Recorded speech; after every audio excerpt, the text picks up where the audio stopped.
আসসালামু আলাইকুম।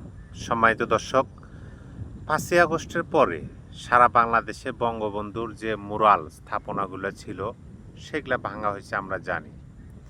মেটিকুলাস প্ল্যানের মাধ্যমে সারা বাংলাদেশ থেকে বঙ্গবন্ধুর যেন নাম মুছে যায়। বঙ্গবন্ধু বলতে বা শেখ মুজিবুর রহমান যে বাংলাদেশে অবদান রাখছিলেন সেইটা যেন না থাকে এবং ভবিষ্যৎ প্রজন্ম যেন এই জিনিসটা ধীরে ধীরে ভুলে যায়। তারা শুধু যেন এটাই জানে যে বঙ্গবন্ধু শেখ মুজিবুর রহমান শুধুমাত্র একজন নেতা ছিলেন, তিনি একটা রাজনৈতিক দলের একটা নেতা ছিলেন, আওয়ামী লীগের। তাছাড়া আর অন্য কিছু নয়, এরকমই আমরা দেখছি।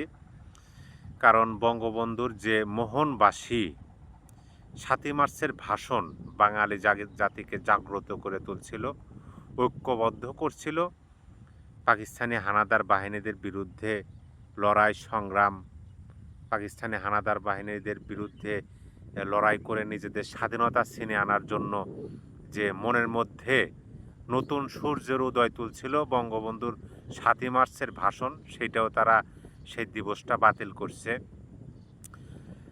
বাংলাদেশের সরকারি বিভিন্ন অফিস আদালত থেকে বঙ্গবন্ধুর ছবি সরানো হয়েছে। সর্বশেষ যে বঙ্গবন্ধুর মুরালটা ভাঙা হলো, সেই মুরালটা তৌহিদি জনতা ভাঙছে এবং তৌহিদি জনতার একদিনে পারে নাই, ৫ দিনের চেষ্টায় তারা বঙ্গবন্ধুর মুরালটা মাটিতে ফেলতে সক্ষম হয়েছে। এবং ৫ই আগস্টের পরে আমরা দেখছি যে এই জাতির জনক বঙ্গবন্ধু শেখ মুজিবুর রহমানের মাথায় প্রসাব করতে আমরা দেখছি। তার মুরালের গলায় দড়ি বেঁধে টেনে মাটিতে নামানোর দৃশ্য আমরা দেখছি।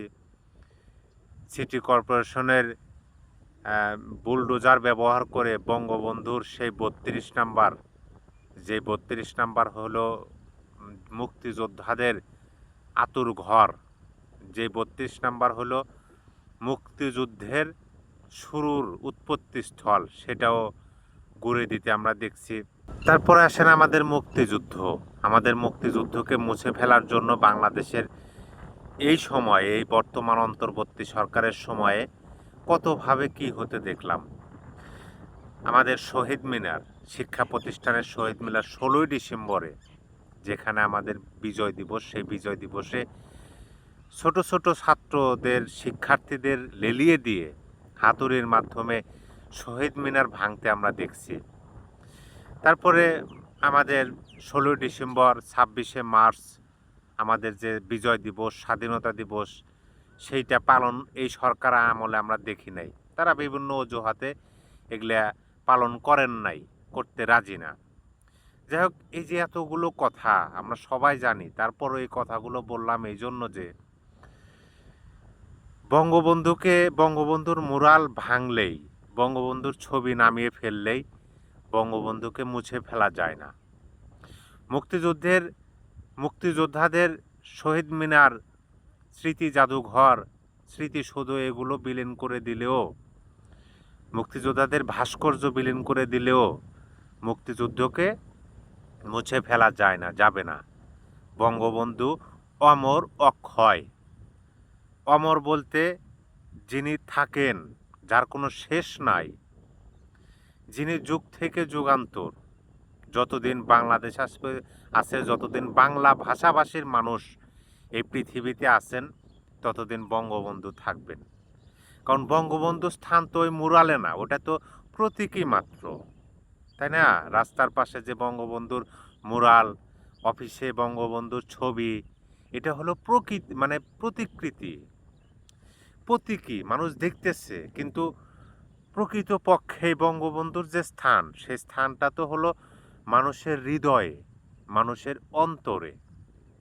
যখনই বাংলাদেশের কথা আসে, যখনই মুক্তিযুদ্ধের কথা আসে, যখনই স্বাধীনতার কথা আসে, তখনই বঙ্গবন্ধুর ছবি, বঙ্গবন্ধুর সেই ভাষণ মানুষের হৃদয়ে বাজতে থাকে, যেটা মানুষকে উচ্ছ্বাসিত করে, জাগ্রত করে স্বাধীনতার জন্য, স্বাধীনতা রক্ষার জন্য। মুক্তিযুদ্ধ কোনো আপনার ওই স্মৃতিসৌধ, মুক্তিযোদ্ধাদের ভাস্কর্যে ওটা তো প্রতীকী, কিন্তু মুক্তিযুদ্ধ তো মানুষের অন্তরে। মুক্তিযুদ্ধ হলো অমর, মুক্তিযুদ্ধ হলো অক্ষয়। অক্ষয় বলতে যার কোনো ক্ষয় নাই, যিনি যুগ থেকে যুগান্তরে মানে কি বলে, শত বছর হাজার বছর যায় কিন্তু তারপরও তার কোনো ক্ষয় নাই, সেটাই হলো অক্ষয়। মুক্তিযুদ্ধ, বঙ্গবন্ধু, স্বাধীনতা, এগুলো হলো অমর, অক্ষয়। এগুলোর কোনো ক্ষয় নাই এবং এগুলো হারিয়ে যায় না, আর এগুলো মুছে ফেলা যায় না। মানুষের অন্তরের থেকে আপনি বঙ্গবন্ধুকে কিভাবে মুছে ফেলবেন? সম্ভব? সম্ভব না। আবার শুনতেছি নতুন বাংলাদেশ, নতুন বাংলাদেশ করব, তার মানে অতীত সব কিছু যে রিসেট বাটন হয়ে গেছে।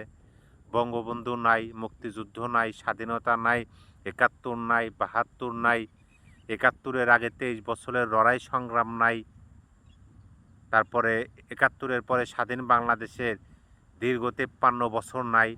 এই ২৪ সালে ৫ই আগস্ট বাংলাদেশের জন্ম হয়েছে, এটা হলো নতুন বাংলাদেশ। তাহলে আমি বলতে চাই, এই নতুন বাংলাদেশের জনককে? এই নতুন বাংলাদেশের জাতীয় পতাকার কি রং হবে, কি কালার হবে, ডিজাইনটা কি? এই নতুন বাংলাদেশের নতুন জাতীয় সঙ্গীত কি হবে? এই নতুন বাংলাদেশের স্টেক হোল্ডার কারা? আর নতুন বাংলাদেশের কালচার তো আমরা দেখতেইছি, মব, মন যাকে চায় তাকে ধরে পিটানি দাও, তার বাড়িতে গিয়ে লুট করো, যে পুকুরে মাছ বেশি সেই পুকুরে মাইকিং করে যা লুট করো, অন্যের ধর্মীয় উপাসনায় ঘুরিয়ে দাও, অন্য ধর্ম অবলম্বনকারীদের আপনার মন মতো ধর্ম অবমাননার ট্যাগ দিয়ে মব করো। প্রশাসন তাদের কাজ শাস করে যে এমনভাবে ফাঁসানো হবে, এমন মামলা দেওয়া হবে যেন তার যাবজ্জীবন হয়, অথবা তার কি বলে, যেটা এখানে বলতে আমি পারছি না, এরকম। এটাই তো নতুন বাংলাদেশ আমরা দেখতেছি, তাই না? যে বাংলাদেশে স্বাধীনতাকামী মানুষদের স্থান হবে না, যে বাংলাদেশে যারা মওয়াব করবে এবং যারা মওয়াব করে ধরা পড়বে, আইন শৃঙ্খলা বাহিনী যাদেরকে আইনের আওতায় নিয়ে আসবে, তখন এই সরকারের নিয়োগকর্তারা গিয়ে তাদের ছাড়িয়ে নিয়ে আসবে। এটাই তো নতুন বাংলাদেশের নিয়ম কালচার। এখন এই নিয়ম, এই কালচার বাংলাদেশের কতজন মানুষ চায়, কতগুলো রাজনৈতিক দল চায়, সেইটা আপনারা দেখলেন না, সেইটা আপনারা পর্যবেক্ষণ করলেন না। নতুন বাংলাদেশ করলেন কি? মুক্তিযুদ্ধকে মুছে ফেলার জন্য, বঙ্গবন্ধুকে মুছে ফেলার জন্য।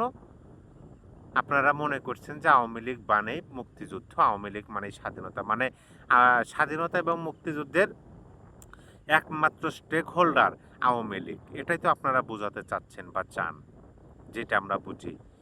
যে যার কারণে আমরা যদি নতুন বাংলাদেশ, আমরা যদি ৭২-এর সংবিধান ছুঁড়ে ফেলে দিতে পারি, বঙ্গবন্ধুকে যদি আমরা মুছে ফেলতে পারি, হ্যাঁ, ভাসানীর দলকে যদি আমরা মুছে ফেলতে পারি, তাহলে আমাদের নতুন বাংলাদেশ হবে। আমরা নতুন বাংলাদেশে নতুনভাবে এভাবে মপ করবেন আপনারা? হবে না তো, এভাবে হয় কারণ মানুষের অন্তরে আছে বাংলাদেশ, সেই পুরনোটা, নতুনটা না। অন্তরে আছে বাংলাদেশ, অন্তরে স্বাধীনতা, অন্তরে মুক্তিযুদ্ধ, অন্তরে বঙ্গবন্ধু। সেইটা মুছতে পারবেন না তো। আপনারা কাগজ কলমে যতই আপনারা চেষ্টা করুন যে আপনারা নতুন বাংলাদেশ, অতীত এভরিথিং ইজ গং, সেটা আদৌ হবে না। সবাই ভালো থাকবেন। আল্লাহ হাফেজ।